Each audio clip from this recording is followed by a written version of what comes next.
Bismillahirrahmanirrahim. Assalamualaikum warahmatullahi wabarakatuh.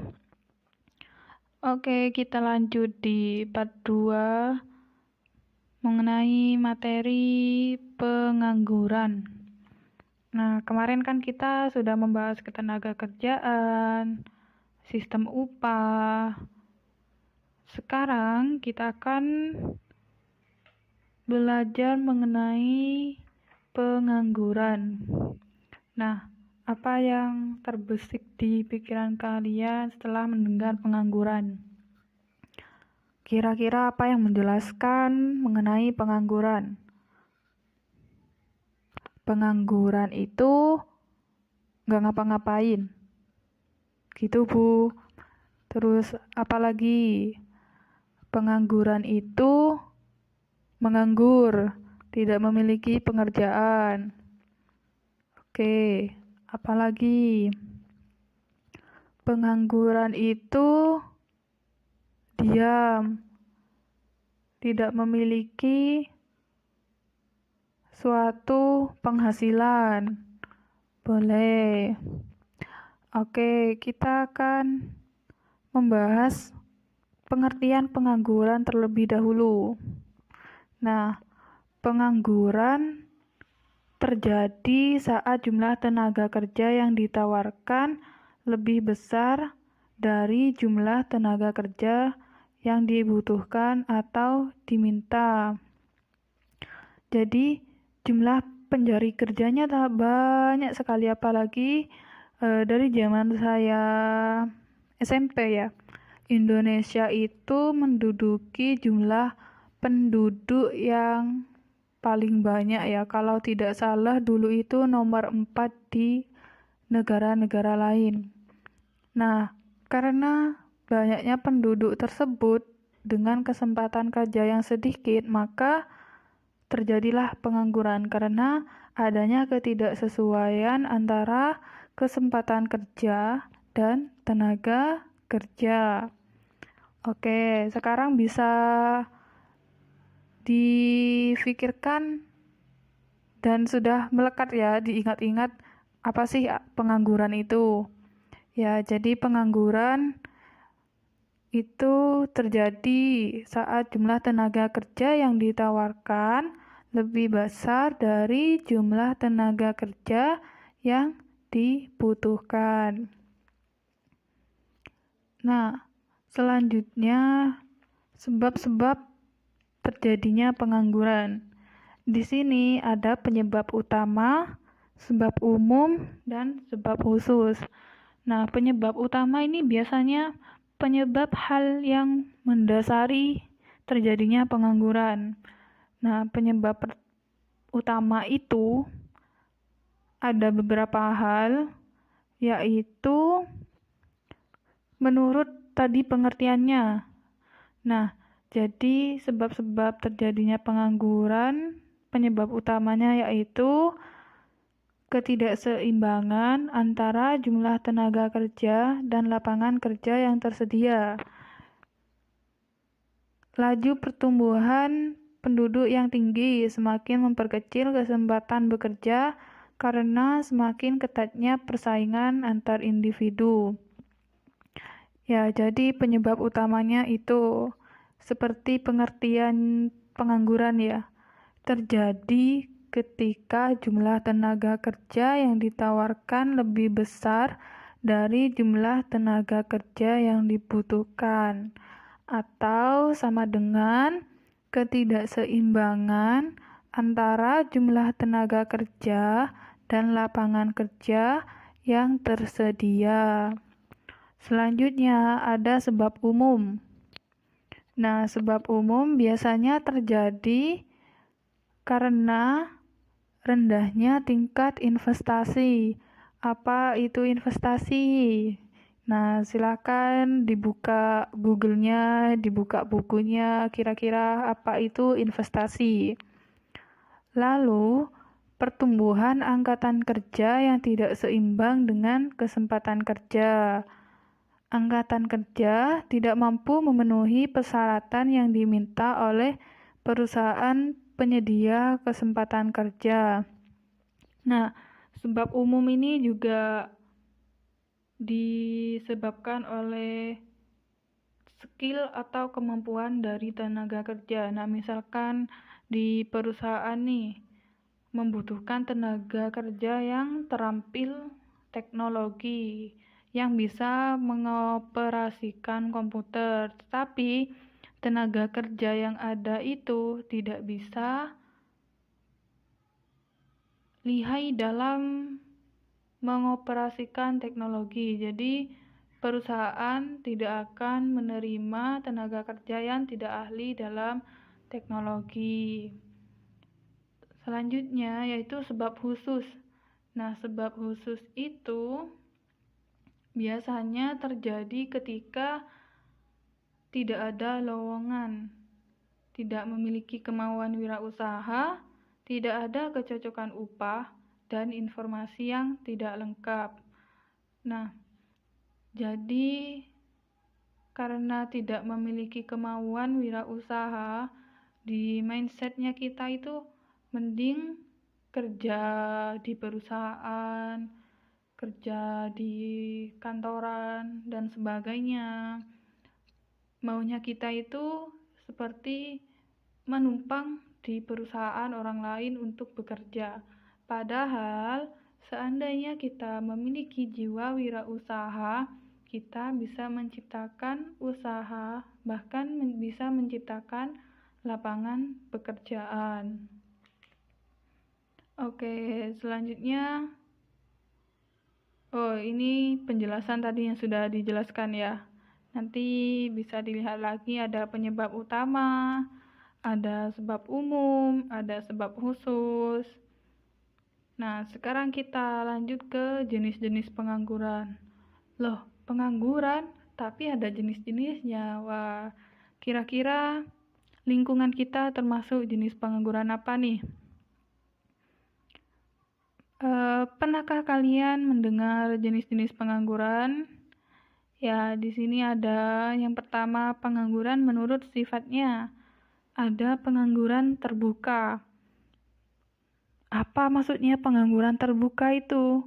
Terbuka, apanya yang terbuka? Nah, maksud pengangguran terbuka itu adalah golongan angkatan kerja yang tidak atau yang benar-benar tidak memiliki pekerjaan. Intinya apa dong pengangguran terbuka itu? Jadi pengangguran terbuka itu ya sudah, tidak punya pekerjaan, hanya berdiam diri, nggak ngapa-ngapain, rebahan gitu ya. Itu udah nggak ada niatan untuk nyari kerja, udahlah gitu, diem mending gitu. Itu yang namanya pengangguran terbuka. Lalu setengah pengangguran. Loh, maksudnya setengah pengangguran itu apa ya? Bekerja setengah, tidak bekerja setengah. Apakah seperti itu? Jadi setengah pengangguran adalah golongan angkatan kerja yang mempunyai pekerjaan tetapi jam kerjanya tidak optimum atau bekerja di bawah jam normal. Nah, jam normal itu kurang dari 30 jam per minggu. Nah, di setengah pengangguran ini dibedakan lagi menjadi dua. Ada setengah penganggur terpaksa, ada setengah penganggur sukarela. Nah, kalau setengah penganggur terpaksa itu, misal nih, si Arta lagi. Nah, si Arta itu bekerja di sebuah perusahaan, tetapi dia itu masih ingin menerima pekerjaan lain gitu. Jadi di perusahaan itu karena masih menunggu pekerjaan dari bidang lain, si Arta itu tetap di situ sambil menunggu. Jadi intinya itu setengah penganggur terpaksa itu masih mencari pekerjaan atau masih bersedia menerima pekerjaan lain. Nah, sedangkan setengah penganggur sukarela yaitu ya sudah, tidak mau mencari pekerjaan lain. Jadi setengah penganggur terpaksa itu kebalikannya dari setengah penganggur sukarela. Nah, selanjutnya ada lagi nih pengangguran terselubung. Nah, maksudnya terselubung itu apa ya? Diselimuti atau bagaimana? Jadi pengangguran terselubung itu maksudnya golongan tenaga kerja yang tidak sesuai dengan latar belakangnya atau latar belakang bidangnya sebelum bekerja. Nah, biasanya dia itu tetap bekerja tapi di luar bidangnya. Misalkan si Arta lagi deh. Nah, si Arta itu mahasiswa pendidikan yang sudah lulus, misalkan pendidikan sosiologi. Nah, Arta itu adalah angkatan kerja yang lulus di sarjana sosiologi. Tapi berhubung Arta belum menemukan pekerjaan yang sesuai dengan bidangnya, dia bekerja di sebuah sekolah tetapi mengajar pelajaran matematika. Nah, sebenarnya di sekolah tersebut itu karena sangat membutuhkan guru, jadinya meskipun tidak sesuai bidangnya, sekolah itu tetap menerima. Padahal Arta itu kurang memahami bidang matematika, jadinya kan bersinggungan nih, maksudnya bertolak belakang sama bedanya si Arta loh. Si Arta itu kan lulusan sosiologi, tapi mengajar matematika. Nah, itu namanya bekerja di luar profesi. Nah, itu yang disebut dengan pengangguran terselubung. Nah, selanjutnya ada pengangguran menurut penyebabnya. Kok banyak sih pengangguran itu? Jenis-jenis pengangguran banyak ya. Ya, benar sekali.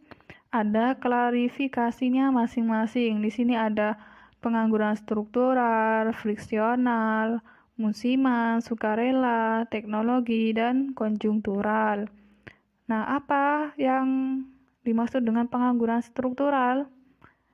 Nah, pengangguran struktural itu pengangguran yang disebabkan oleh struktur ekonomi suatu negara.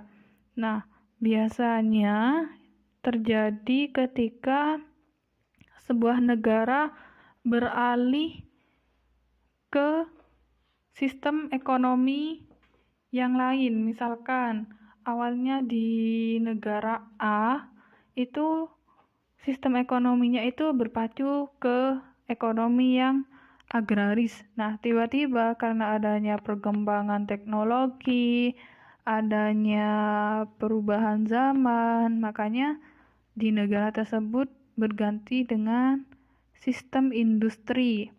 Jadinya semua kegiatan ekonomi yang awalnya manual akhirnya bersifat otomatis. Jadi banyak mengoperasikan teknologi-teknologi. Nah, karena adanya hal tersebut jadinya tenaga kerja yang kurang terampil tidak bisa memasuki di dunia industri karena awalnya mereka sudah terbiasa dengan sistem ekonomi yang di agraris. Nah, selanjutnya ada pengangguran friksional. Nah, maksudnya friksional itu apa sih? Itu terjadi ketika penawaran tenaga kerja lebih banyak daripada permintaan tenaga kerja. atau tenaga kerja yang sudah bekerja tetapi menginginkan pindah pekerjaan lain. Nah, ini biasanya bersifat sementara.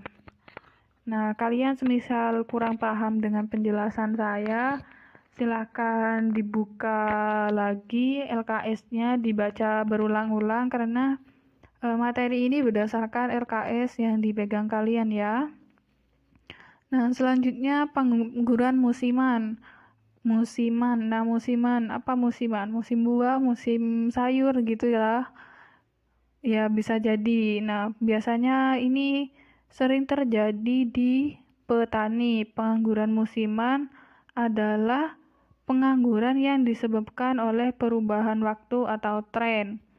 Nah, itu disebutkan bahwa biasanya petani menganggur untuk menunggu musim panen, musim tanam ya. Nah, selanjutnya ada pengangguran sukarela. Sukarela itu biasanya karena kekayaan yang sudah dimiliki. Jadi karena sudah kaya, dia tidak mau bekerja gitu. Jadi hartanya sudah banyak, tinggal leyeh-leyeh. Nah, itu namanya pengangguran sukarela. Selanjutnya ada pengangguran teknologi. Nah, pengangguran teknologi ini disebabkan karena tenaga kerja tidak memiliki kemampuan untuk menggunakan atau mengoperasikan mesin-mesin modern. Nah, biasanya kebutuhan perusahaan yang menginginkan tenaga kerja yang terampil tidak terpenuhi karena ketidakmampuan untuk beradaptasi dengan teknologi. Terakhir ada pengangguran konjungtural.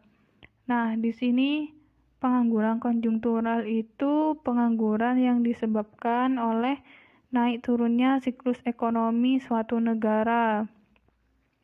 Nah, biasanya ini terjadi ketika resesi ekonomi. Biasanya ada PHK gitu, pemutusan hubungan kerja secara massal. Nah, itu yang disebut dengan pengangguran konjungtural. Nah, di sini ada dampak pengangguran. Setelah kita mempelajari jenis-jenis pengangguran, sekarang ada dampaknya. Nah, ini pengangguran itu memiliki dampak yang saling berkaitan. Nah, di sini dilihat dari segi ekonomi, pengangguran itu memiliki dampak seperti menurunnya angka pendapatan nasional. Nah, kan orang-orang itu tidak bekerja, akhirnya dia tidak memiliki pendapatan. Nah, pendapatan nasional itu dihitung secara nasional, artinya ya karena orang-orang tidak bekerja maka pendapatan nasionalnya juga turun. Terus segi ekonomi lainnya yaitu kelesuan dalam aktivitas ekonomi. Nah, kalau orang tidak bekerja, tidak memiliki uang, akhirnya berutang. Jadi, meskipun mereka tetap melakukan kegiatan ekonomi seperti jual beli, tapi ketika tidak memiliki pendapatan, itu akan mengurangi daya beli. Maksudnya orang-orang akan menahan dirinya untuk bersikap hedon ya atau konsumtif. Jadinya daya belinya berkurang, akhirnya menyebabkan kelesuan ekonomi. Terus dampak lainnya yaitu pengangguran dapat menghambat investasi, lalu meningkatkan biaya-biaya sosial. Nah, ada lagi nih, dampak di bidang sosial.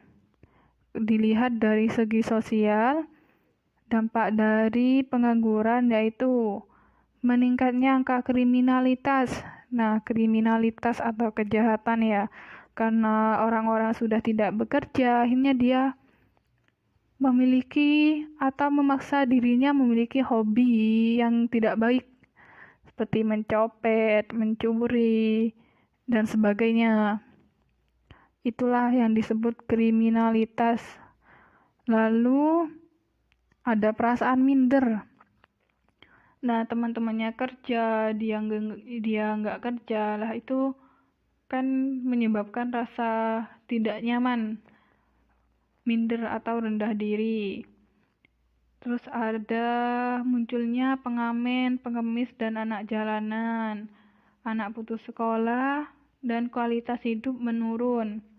Karena tidak memiliki pekerjaan, tidak ada yang mau menerima dia bekerja, akhirnya dia pengamen. Jadi pengamen, pengemis, atau anak jalanan. Ada lagi yang orang tuanya tidak bekerja, akhirnya anaknya putus sekolah. Karena tidak ada yang bekerja, akhirnya makannya itu serabutan ya. Karena makannya serabutan, akhirnya banyak yang kekurangan gizi sehingga kualitas hidupnya menurun. Lalu ada dampak pengangguran bagi pembangunan ekonomi nasional. Nah, tadi kalau di segi ekonomi itu pendapatan nasionalnya turun. Nah, dari hal tersebut akan menghambat pembangunan ekonomi suatu negara. Misalnya penerimaan pajak pemerintah berkurang. Lalu pertumbuhan ekonominya juga menurun. Dan permasalahan-permasalahan lainnya. Oke, di sini ada ya disebutkan. Nanti saya share PPT-nya. Nah, di sini ada langkah-langkah yang diperlukan dalam mengatasi pengangguran. Di sini ada 3 upaya, yaitu upaya pemerintah, upaya yang dilakukan masyarakat, dan ada memperluas lapangan pekerjaan. Kira-kira apa nih yang harus dilakukan sama pemerintah? Nah, pemerintah itu harusnya lebih tegas terhadap hukum ketenagakerjaan. Nah, biasanya upaya untuk mengatasinya yaitu melalui Kementerian Tenaga Kerja.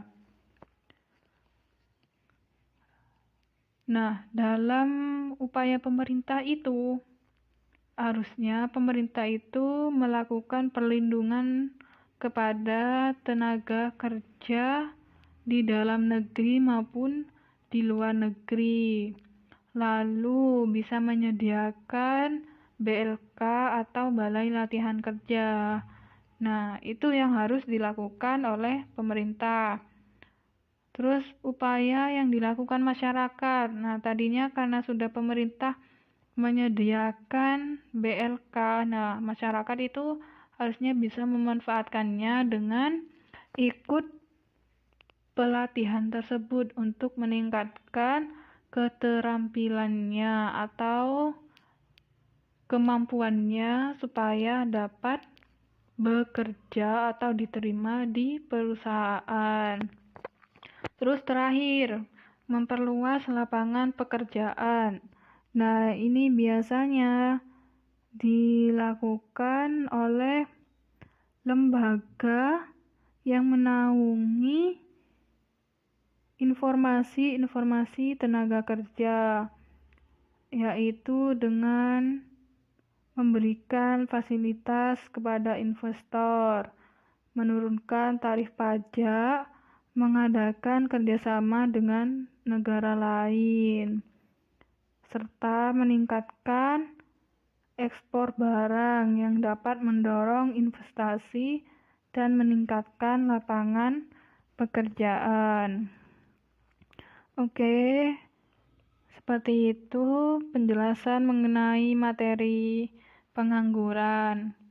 Nah, sudah 25 menit, pastinya sudah bosan. Karena sudah bosan, mari kita hibur dengan tugas gas. 1. Carilah berita atau artikel yang membahas tentang ketenagakerjaan atau sistem upah atau pengangguran. 2. Analisislah dan berikan pendapatmu, baik kritik ataupun saran terhadap berita atau artikel yang ditemukan. 3. Tulis dan kreasikan hasil pekerjaan Anda sekreatif mungkin. 4. Dikumpulkan besok. Oke. Apabila ada yang ditanyakan, bisa kita diskusikan ulang, dibahas bersama-sama. Jangan lupa tugasnya. Terima kasih. Baik part 1 maupun part 2, jika ada penyampaian yang keliru ataupun yang salah, saya mohon maaf. Mari kita benahi bersama-sama, belajar bareng-bareng. Sekian, terima kasih. Wassalamualaikum warahmatullahi wabarakatuh.